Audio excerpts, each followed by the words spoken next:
નમસ્કાર વિદ્યાર્થી મિત્રો, આજે આપણે લેવાયેલ જે વિજ્ઞાનનું પેપર છે એનું સંપૂર્ણ સોલ્યુશન જોવાનું છે. તો ચાલો આપણે સોલ્યુશન જોઈએ.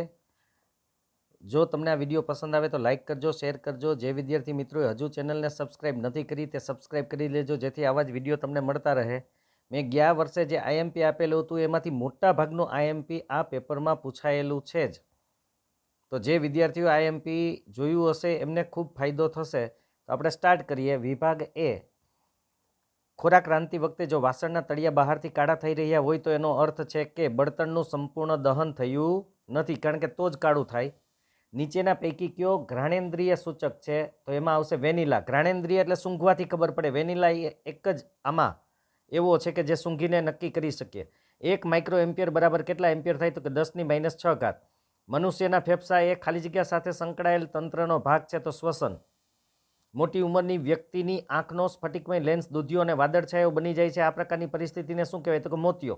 અરીસાની સામે ગમે ત્યાં ઊભા રહો છતાં તમારું પ્રતિબિંબ ચતું મળે તો આ અરીસો ખાલી જગ્યા હશે માત્ર સમતલ અથવા બહિર્ગોળ. સમતલમાં પણ ચતું દેખાય અને બહિર્ગોળમાં પણ ચતું દેખાય, એટલે સમતલ અથવા બહિર્ગોળ.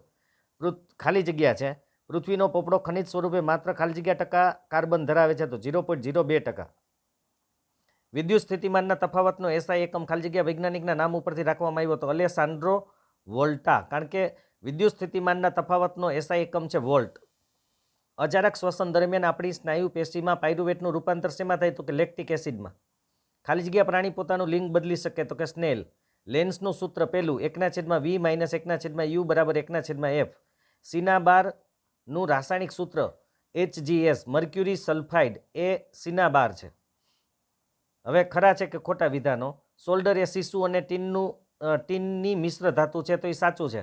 કારણ કે સીસુ એટલે કે લેડ અને ટીનની મિશ્ર ધાતુ સોલ્ડર છે. જે બાળકને પોતાના પિતા તરફથી વાય રંગસૂત્ર વારસામાં પ્રાપ્ત થશે તે છોકરી બને. ખોટું, છોકરો બને. વાય મળે તો છોકરો બને. તારાઓના પ્રકાશનું વાતાવરણીય વક્રીભવન થવાથી તારાઓ ટમટમતા લાગે છે. સાચું. જ્યારે એસિડના દ્રાવણને મંદ કરવામાં આવે ત્યારે હાઇડ્રોનિયમ આયનની સાંદ્રતામાં વધારો થાય. ખોટું, હાઇડ્રોનિયમ આયનની સાંદ્રતા ઘટે. પ્રશ્નોના જવાબ છે. માનવ શરીરમાં કયો અંતઃસ્ત્રાવ બનાવવા માટે આયોડિન જરૂરી છે? તો થાઇરોક્સિન. જો લક્ષણ એ અલિંગી પ્રજનનવાળી વસ્તીમાં 10% અને લક્ષણ બી તેની વસ્તીમાં 60% સભ્યોમાં મળી આવે છે, તો કયું લક્ષણ પહેલાં ઉત્પન્ન થયું હશે? તો કે લક્ષણ બી. જે વધુ હોય તે પહેલાં ઉત્પન્ન થયું હોય. પ્રિઝમ વડે શ્વેત પ્રકાશના વિભાજન દરમિયાન કયા રંગનો પ્રકાશ સૌથી ઓછો વળે? તો લાલ. કારણ કે લાલ રંગના પ્રકાશનો વેગ પ્રિઝમમાં સૌથી વધુ છે. જેનો વેગ વધુ હોય એનું વિચલન ઓછું થાય, એટલે લાલ આવશે. વ્યાખ્યા આપો. વિદ્યુત પ્રવાહ એકમ સમયમાં વાહકના કોઈ આડછેદમાંથી પસાર થતા વિદ્યુત ભારના ચોખ્ખા જથ્થાને વિદ્યુત પ્રવાહ કહેવાય. જોડકા જોડો. સાઇટોકાઇનિન કોષ વિભાજનને પ્રેરિત કરે. જિબ્રેલિન પ્રકાંડની વૃદ્ધિમાં મદદરૂપ થાય. બીજા જોડકા છે. જે સજીવો પોતાનો ખોરાક જાતે બનાવે એને ઉત્પાદક કહેવાય. જે સજીવો વનસ્પતિનો ખોરાક તરીકે ઉપયોગ કરે એને તૃણાહારી કહેવાય. વિભાગ બી, એક ચળકતા કથ્થઈ રંગના તત્વ એક્સને હવામાં ગરમ કરતા કાળા રંગનું બને છે. તત્વ એક્સ તેમજ બનતા કાળા રંગના સંયોજનનું નામ આપો. તો આ તત્વ એક્સ તાંબુ એટલે કે કોપર છે, અને જે કાળા રંગનું સંયોજન બને છે એ કોપર ઓક્સાઇડ છે. કારણ કે કોપર છે એને ગરમ કરો ત્યારે હવામાંના ઓક્સિજન સાથે સંયોજાય એને કોપર ઓક્સાઇડ બનાવે. કારણ આપો. પ્લેટિનમ, સોનું, ચાંદી આભૂષણ બનાવવા માટે વપરાય છે. તો પ્લેટિનમ, સોનું અને ચાંદી આ જે છે એ ઉમદા ધાતુઓ છે, અને આ ધાતુઓનું ક્ષારણ થતું નથી, ચળકાટ ધરાવે છે, કિંમતી છે. એ ઉપરાંત એને ટીપીને પતરા અને ખેંચીને તાર બનાવી શકાય છે. તેથી આભૂષણ બનાવવા માટે વપરાય છે. અમીબામાં પોષણ દર્શાવતી નામ નિર્દેશનવાળી આકૃતિ દોરો. ઓલી 4 આકૃતિ દોરવાની છે. નીચેની આકૃતિઓ જુઓ. તે કયા પ્રકારનું પ્રજનન દર્શાવે? તો કે કલિકા સર્જન છે. જો અહીંયા કલિકા તમને દેખાય જ છે. તે સજીવનું નામ લખો. તો હાઇડ્રા. આ દ્રષ્ટિહીન વિદ્યાર્થીઓ માટે છે. એકલ સજીવો દ્વારા ઉપયોગમાં લેવાતા પ્રજનન પદ્ધતિઓના 4 નામ લખો. એમાં અવખંડન, ભાજન, કલિકા સર્જન, પુનર્જનન, બીજાણુ સર્જન, આ બધું આવશે. અવકાશયાત્રીને આકાશ ભૂરા રંગના બદલે કાળું કેમ દેખાય છે? કારણ કે આકાશ ભૂરું દેખાવાનું કારણ છે પ્રકાશનું પ્રકિરણન થાય છે. વાદળી રંગના પ્રકાશનું પ્રકિરણન થાય એટલે ભૂરું દેખાય છે. પણ શૂન્ય અવકાશમાં કોઈ પણ રંગના પ્રકાશનું પ્રકિરણન થતું નથી, એટલે કે ત્યાં પ્રકાશનું પ્રકિરણન પ્રભાવી નથી હોતું, તેથી કોઈ પણ રંગ દેખાતો નથી, એટલે કાળું દેખાય છે. કોઈ વિદ્યુત બલ્બના ફિલામેન્ટમાંથી 0.5 એમ્પિયર વિદ્યુત પ્રવાહ 20 મિનિટ સુધી વહે તો પરિપથમાં વહન પામતો વિદ્યુત ભાર ગણો. Q બરાબર IT, I એટલે 0.5 અને T 20 મિનિટને સેકન્ડમાં ફેરવો એટલે 1200 સેકન્ડ થાય. 1200 ને 0.5 વડે ગુણો એટલે 600 કુલંબ આવે. ત્યાર પછી 32મો છે, ઉપરના કોષ્ટકમાં આપેલી માહિતીનો ઉપયોગ કરી નીચેના પ્રશ્નોના જવાબ આપો. લોખંડના પારોમાંથી કયું વધારે સારું વાહક છે? તો લોખંડ, કારણ કે લોખંડની અવરોધકતા પારો કરતાં ઓછી છે. અને કયું દ્રવ્ય શ્રેષ્ઠ વાહક છે? તો એ ચાંદી આવશે, કારણ કે ચાંદીની સૌથી ઓછી અવરોધકતા છે. ત્યાર પછી સોલેનોઇડ. સોલેનોઇડ આપણે ખબર, નરમ લોખંડ જે છે એના ઉપર અલગ કરેલા તારનું જે ગૂંચળું હોય એને કહેવાય સોલેનોઇડ. સોલેનોઇડ ગજિયા ચુંબક જેવું જ ચુંબકીય ક્ષેત્ર ધરાવે છે. ત્યાર પછી તમે કચરાના નિકાલની સમસ્યા ઓછી કરવામાં શું યોગદાન આપી શકો? તો આપણે બજારમાં ખરીદી કરવા જતી વખતે થેલી લઈને જવું, યુઝ એન્ડ થ્રો વાળી વસ્તુઓનો ઓછો ઉપયોગ કરવો, રિસાયકલિંગ થઈ શકે એટલે કે પુનઃચક્રીયકરણ થઈ શકે એવી વસ્તુઓનું પુનઃચક્રીયકરણ કરવું, એ ઉપરાંત જૈવ વિઘટનીય વસ્તુઓનો ખાતર તરીકે ઉપયોગ કરવો. નીચે આપેલ નિવસન તંત્રોનું કુદરતી નિવસન તંત્ર અને કૃત્રિમ નિવસન તંત્રમાં વર્ગીકરણ કરો. જંગલ અને સમુદ્ર છે એ કુદરતી છે, બગીચો અને માછલી ઘર છે એ કૃત્રિમ છે. માનવ શ્વસન તંત્રના અંગોના નામ જણાવો. નાસિકા છિદ્ર, નાસિકા કોટર, શ્વાસ નળી, સ્વર પેટી, કંઠ નળી, શ્વાસ વાહિકા, ફેફસા. ફ્લેમિંગના ડાબા હાથનો નિયમ સમજાવો. તો ડાબા હાથની પહેલી આંગળી, બીજી આંગળી અને અંગૂઠાને એવી રીતે ફેલાવો કે પસારો કે જેથી ત્રણેય એકબીજાને લંબ રહે. પહેલી આંગળી ચુંબકીય ક્ષેત્રની દિશામાં હોય, બીજી આંગળી વિદ્યુત પ્રવાહની દિશામાં હોય તો અંગૂઠો વાહકની ગતિ દર્શાવે છે. સંયોગીકરણ પ્રક્રિયા એટલે શું? બે ઉદાહરણ આપી સમજાવો. તો બે કે બેથી વધુ પ્રક્રિયકો સંયોજાઈને એક નિપજ ઉત્પન્ન કરે તો એને સંયોગીકરણ પ્રક્રિયા કહેવાય. એના સૌથી સહેલા ઉદાહરણ C+O2 CO2 અને S+O2 SO2 છે. બે તત્વો X અને Yની ઇલેક્ટ્રોન રચના નીચે મુજબ છે. X બરાબર 281 એટલે કે 11 નંબરનું તત્વ થાય. X 11 નંબરનું તત્વ એટલે સોડિયમ છે અને Y બરાબર 287 એટલે 17 છે અને 17 નંબરનું તત્વ ક્લોરીન છે. તો પહેલો પ્રશ્ન છે, ધાતુ તત્વને ઓળખી એનું નામ લખો. તો ધાતુ તત્વ છે એ Na એટલે કે સોડિયમ છે. નામ લખવાનું છે સોડિયમ, ખાસ યાદ રાખજો સોડિયમ. આ તો મેં સંજ્ઞા લખી છે અહીંયા. અધાતુ તત્વને ઓળખીને તેનું નામ લખો તો એ ક્લોરીન છે. અને X અને Y દ્વારા ક્યુ આયનીય સંયોજન બને તો કે NaCl. આપેલી આકૃતિમાં કસનળી ABCનું અવલોકન કરી તેની નીચે આપેલા પ્રશ્નોના જવાબ લખો. તો અહીંયા કઈ કસનળીમાં લોખંડની ખીલીનો રંગ બદલાશે? તો કે એમાં, કારણ કે એની અંદર જે ખીલીઓ છે એ પાણી અને હવાના સંપર્કમાં છે, માટે એનું ક્ષારણ થશે એટલે એના ઉપર કથ્થઈ રંગ આવી જશે, એટલે કે એનો રંગ બદલાઈ જશે. આ સાથે સંકળાયેલી રાસાયણિક પ્રક્રિયાનું નામ લખો.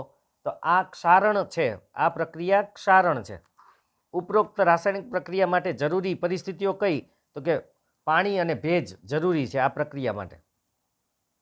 દ્રષ્ટિહીન માટે છે. એવી ધાતુનું ઉદાહરણ આપો જેને હથેળી ઉપર રાખતા પીગળી જાય. તો એ છે ગેલિયમ. જે છરી વડે આસાનીથી કાપી શકાય, સોડિયમ કે પોટેશિયમ.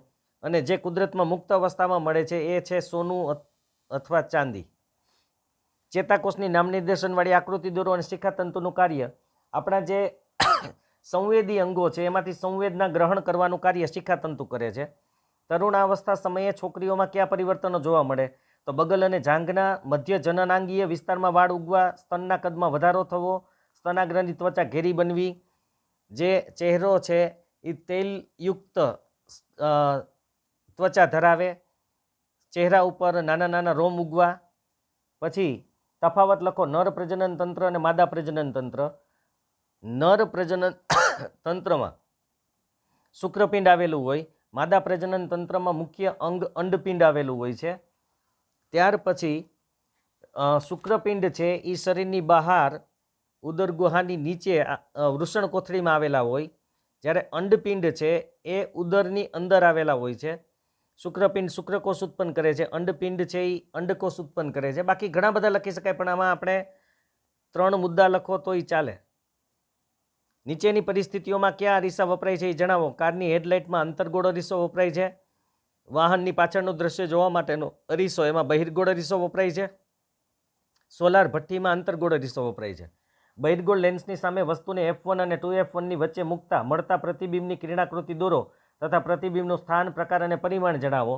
તો પ્રતિબિંબનું સ્થાન છે 2F2થી દૂર, એનો પ્રકાર છે વાસ્તવિક અને ઉલટું, અને એનું પરિમાણ છે વસ્તુ કરતાં મોટું. ત્યાર પછી એક વિદ્યુત હીટર પ્રાપ્તિ સ્થાનમાંથી 4 એમ્પિયર વિદ્યુત પ્રવાહ ખેંચે છે, ત્યારે તેના બે છેડા વચ્ચેનો વિદ્યુત સ્થિતિમાનનો તફાવત 60 વોલ્ટ છે. જો વિદ્યુત સ્થિતિમાનનો તફાવત 120 વોલ્ટ સુધી વધારવામાં આવે તો હીટર કેટલો પ્રવાહ ખેંચશે? સૌથી પહેલાં તમારે આર એટલે કે અવરોધ શોધવો પડે. આર બરાબર વીના છેદમાં આઈ, 60/4 એટલે 15 ઓહમ. આઈ બરાબર વીના છેદમાં આર, વી 120 છે, આર આપણને 15 મળ્યો, 120/15 એટલે 8 એમ્પિયર આવે. વિભાગ ડી, 5 દ્રાવણો ABCDE સાર્વત્રિક સૂચક દ્વારા તપાસતા અનુક્રમે 4, 1, 11, 7 અને 9 pH ધરાવે છે. તો ક્યુ દ્રાવણ તટસ્થ, જેની pH 7 હોય ની તટસ્થ હોય. 7 કોની છે? તો કે ડીની, એટલે ડી તટસ્થ છે. પ્રબળ બેઝિક, જેની pH સૌથી વધારે હોય ની બેઝિક હોય. તો 11 કોની છે? તો કે સીની, માટે સી પ્રબળ બેઝિક છે. પ્રબળ એસિડિક કોણ હોય? તો જેની pH સૌથી ઓછી હોય એ પ્રબળ એસિડિક હોય.